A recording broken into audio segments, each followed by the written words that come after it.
It's time for Blessed to Play on EWTN Radio, uncovering the role that faith plays in the lives of sports professionals from around the country. And now, here's your host, Ron Meyer. Fire, score! My guest today is Grace Estabrook. She was a swimmer at the University of Pennsylvania for the Quakers, did quite well there. Breaststroke, also did a medley as well, and had a good 4 years of swimming out of Carmel, Indiana, where she honed her talents in the pool. I'd like to welcome Grace Estabrook to Blessed to Play. Grace, welcome. Thank you so much, Ron. I'm so excited to be here. Now, I've had a lot of swimmers on this show, more than 8, I would say, and they all talk about the dedication you need, especially at the collegiate level, because you're getting up early in the morning, you're getting into the pool. But this started early on for you. I know you swam quite well in high school, but just talk about when you decided to, take up swimming and to really go with it.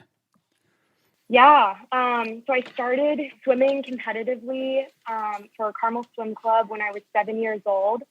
And my club is, very, very competitive. We have a very rigorous training program and just, great coaches.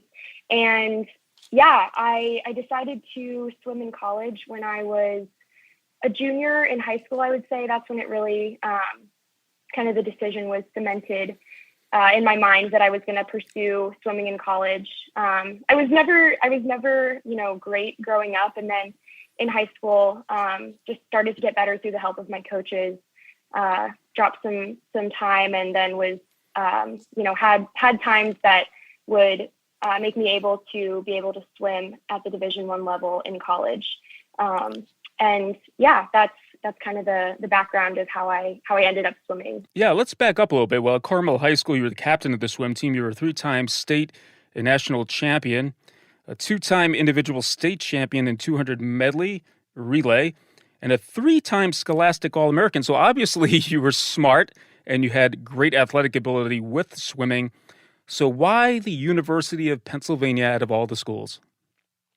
Yeah, so I was looking at a couple of different schools when I was recruiting. I really wanted to choose a program that was known for excellence in swimming and in their athletic program, but also excellence in the academic level as well. And Penn really just checked a lot of the boxes for me. It's an Ivy League school. They have a great, long-standing swim program. I think it's actually the first collegiate level swimming program in the country.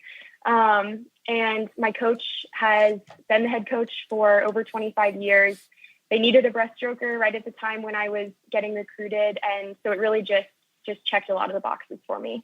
So you jumped right into the pool, so to speak, in 2018-19 in the Ivy League Championships qualifier in the 200 medley, and then the 100 breast and 200 breast, and competed in 7 of Penn's 8 regular season meets. So talk about that transition coming from your club team, swimming in high school, and now jumping into a Division I program and doing quite well your initial year there. Yeah, so I think my club team really prepared me really well to swim at the Division I level in college. My club team is actually, like I said, it's nationally recognized. I think they're, at one point they were the 4th best swim club in America. And my high school team as well is also nationally recognized. At this point, they've won Indiana High School State for 37 years in a row. And I had 2 teammates from high school who actually went to the Olympics for the U.S. in 2020. I was really well prepared to transition and swim in college, and I'm extremely grateful for Carmel Swim Club and for my upbringing in swimming in preparing me to swim at the collegiate level. The competition amongst Ivy League schools, I know there's got to be some schools that you have it's an intense rivalry, so to speak, but Harvard, Brown, Princeton, Yale, Columbia, and so on and so forth. What was the one school that you got extra up for to swim against? Yeah, definitely Princeton. Yeah, they were our rival, I would say.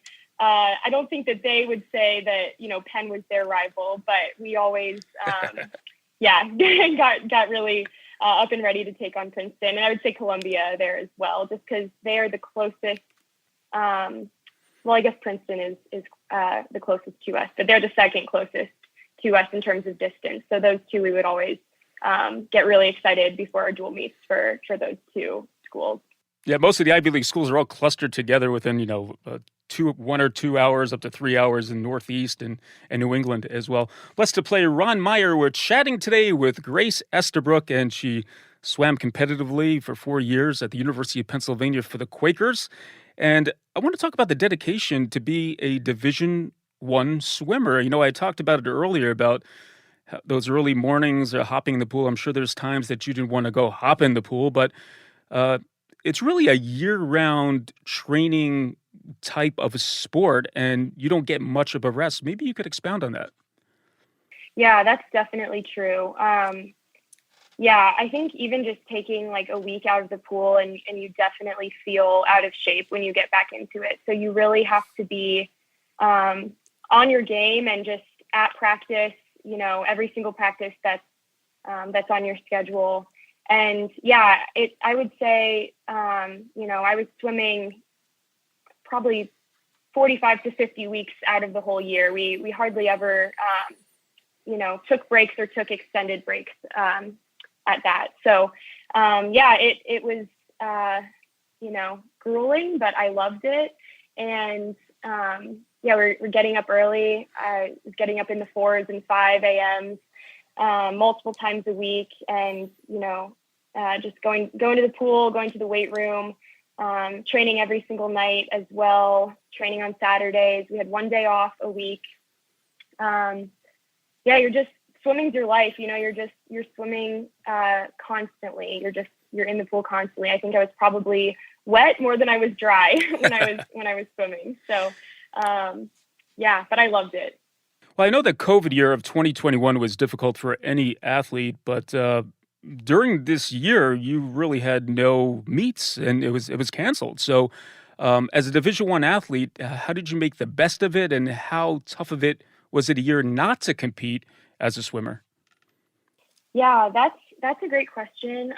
This is a very interesting and unconventional year for me. I know it was an unconventional year for everyone, but I had actually just struggled a lot with my mental health and performance anxiety, and just a couple of different things throughout my career as a swimmer, but particularly once I got to college. I think just there's a lot of stress and pressure at any Ivy League institution, but Penn in particular is just known for a real culture of competitiveness, and it's just very pre-professional. And so I think this kind of really just got to me. And I had actually decided once COVID hit to quit the team, quit the swim team.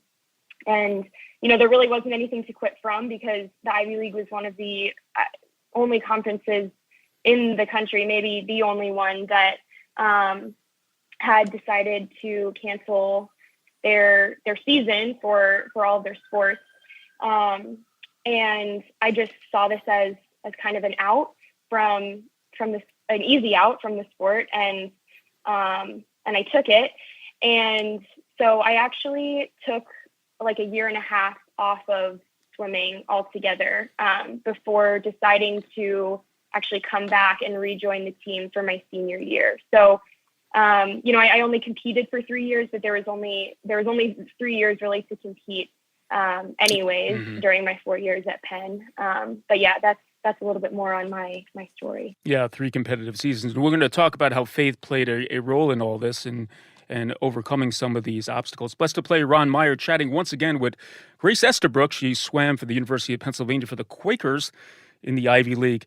And Grace, controversy followed the team, not necessarily you, at the University of Connecticut. I don't think you were looking to get into any controversy, but one of your teammates was the former Will Thomas, a transgender athlete now named Leah Thomas, who was the first transgender athlete, I believe, at least in swimming, to win a national championship in the 500-yard freestyle. And a number of your teammates have talked about this openly. In fact, Paula Scanlon testified before the House Judiciary Committee on some of the things that went on, having a transgender athlete and locker room sharing and all that.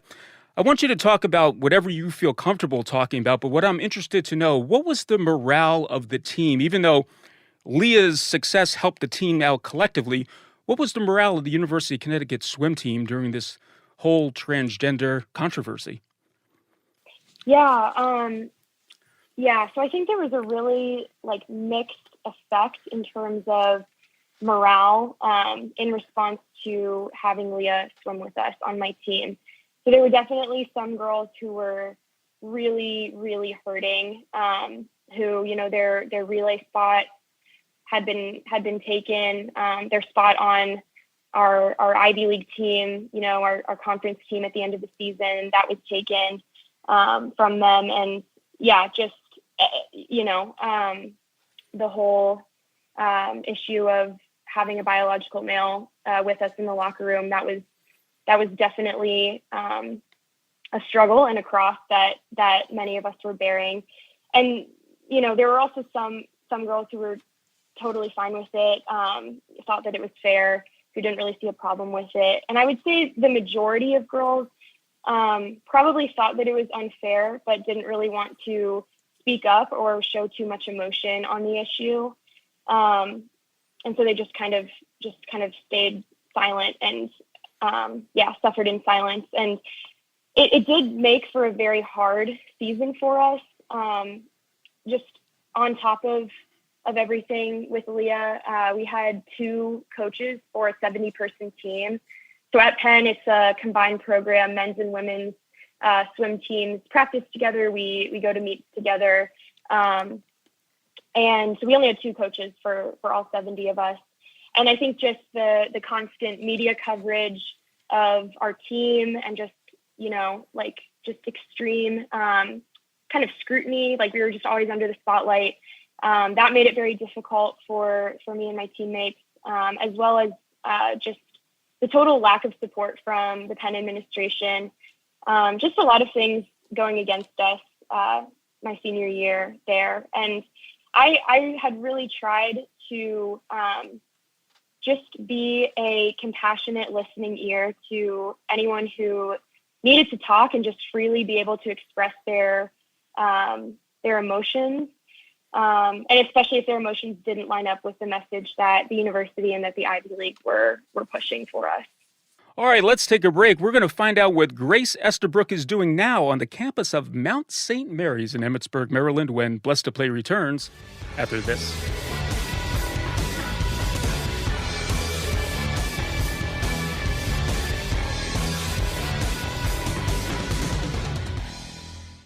O Lord, you see how everywhere the winds have burst forth, and the sea is convulsed with the great violence of the rising waves. Command, we beseech you, you who alone are able, both the winds and the sea.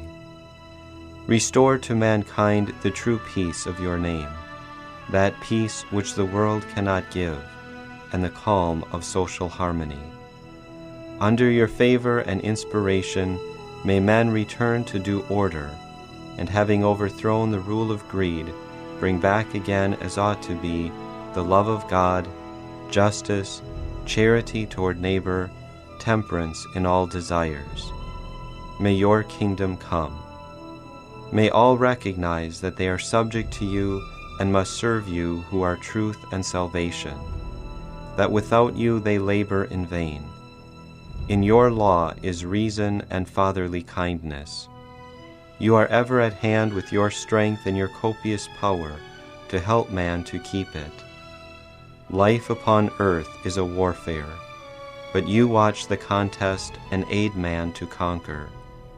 The weak you sustain, the victor you crown. Amen.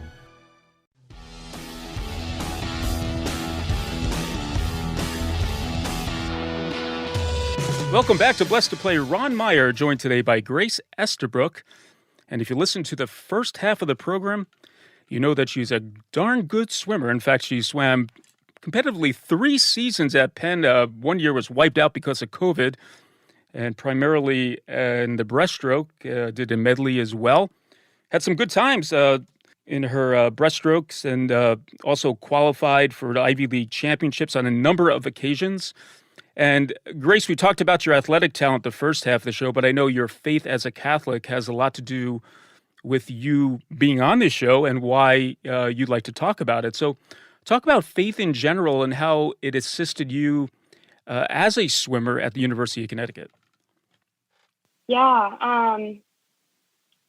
So it's really interesting because I grew up Protestant. I was Presbyterian, and I kind of just had always had a pretty lukewarm faith growing up. Always struggled with the question of, is God even real? And I really wanted to. I think part of me wanted to bring this into college, but another part of me just wasn't so convicted about my faith. And so it kind of was one of the first things to go in the first couple of years at Penn. And it was actually during my junior year, so the year that I had decided to quit the team, that I had more free time and just freedom in my schedule, and also a desire to kind of branch out and meet some new people that weren't just on my swim team, that I ended up meeting a focus missionary at Penn, actually through Paula, who you had mentioned earlier. Paula was the one who introduced me to Molly, this focus missionary. And from there, we became really good friends. I attended a national Catholic conference called Speak, and really just started to ask more questions about the Catholic faith. I discovered, the Eucharist and the real presence of Jesus in the Eucharist, and I was just sold. I just fell in love with the Catholic faith. So I decided to convert my senior year of college at the same time, while I decided to come back to the swim team, because I really felt like God was asking me to rejoin the team in order to bring him with me there to that place. And so faith was just what totally rooted my last year as a swimmer, and just kept me grounded, and it made it my best season as an athlete of my whole life. But also it was just the best experience of my whole swimming career, because I was doing it with God for the first time. Yeah, that's an interesting experience that you have, and a different outlook, perspective you had on life now. But, being at an Ivy League school, and I'm not going to put all professors in this one category, but there's a lot of secular ideological thought and different ways of thought that are probably not congruent with Christianity or Catholicism itself. Were you challenged in that manner, or was it difficult just to subsist in that environment? Yeah, I would say so. Yeah. In the classroom, that was definitely just a very prevalent issue. I think honestly that I needed that experience though, because I think that just seeing the kind of the depravity in those other ideologies really was what helped to fuel this fire for me to want something deeper, and to think that there just has to be more than this. These ideologies, these messages, and just this lack of love that I'm seeing in the secular university setting. And so I think that was something that actually just helped to fuel my faith even more, because I just wanted to live counterculturally. How about support? You mentioned perhaps Paula Scanlon, but were there other members of the team that were Christians or even Catholic, that would be a sense of spiritual support for you? Yeah, absolutely. My best friend, Monica is her name. She was the same grade as me. We swam, all 4 years together, and she was always a practicing Catholic. and yeah, was just a great just friend and resting place, and just really helped to keep me grounded as well. So, we just kind of took off running our senior year with our faith and with swimming, and just,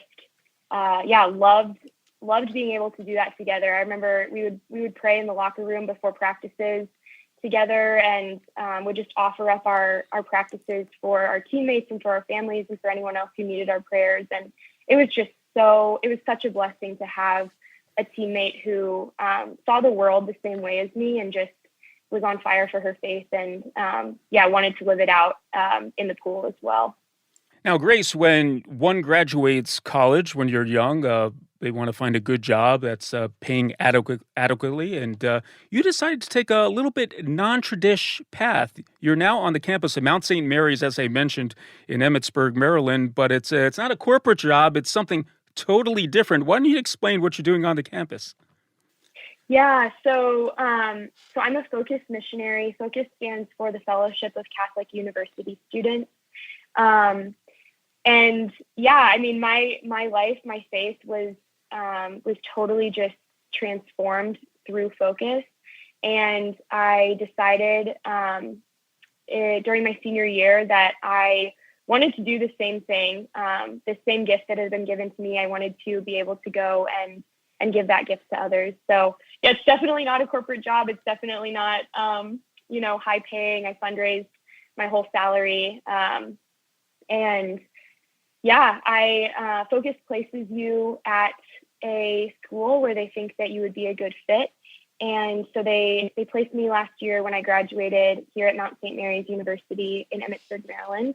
And yeah, the Mount is also what we call it. The Mount has, I think it's 40% of their student body are athletes. And so Focus saw a good fit for me here as a former D1 athlete. So I primarily work with young women, with female student athletes, leading them in Bible studies, in mentorship groups, and just spending time with them in order to really get to know them, get to know their hearts, and just grow more deeply together in our faith and run towards the Lord together. Now, do you find some of the issues that you found challenging? You talked about mental health issues, and also those expectations put on a D1 athlete from the coaching staff to outside influences to media. Is that prevalent too on the campus, or in other words, could the athletes relate to that at Mount St. Mary's? Yeah, I think that growing mental health, issues and concerns and things like that, that's definitely something that's growing in college athletics, just, across the country, across the world, and just the pressure that's put on by professors and coaches and everything. That's something that really every athlete has to, kind of has to go through. So I think that it's definitely brought me, it's allowed me to be compassionate because I do understand the struggle. And so seeing girls in the same place that I was in, and just knowing what that experience is like has just allowed me to be compassionate with them and to really just try and show them the love that Jesus has for them. In their struggles and in their experiences. Now, Grace, do you find time to hop in the pool and get a workout in when you're doing your work there at Mount St. Mary's? Yes, I do actually. So I have access to their gym and their athletic facilities here for free, which is just such an incredible blessing.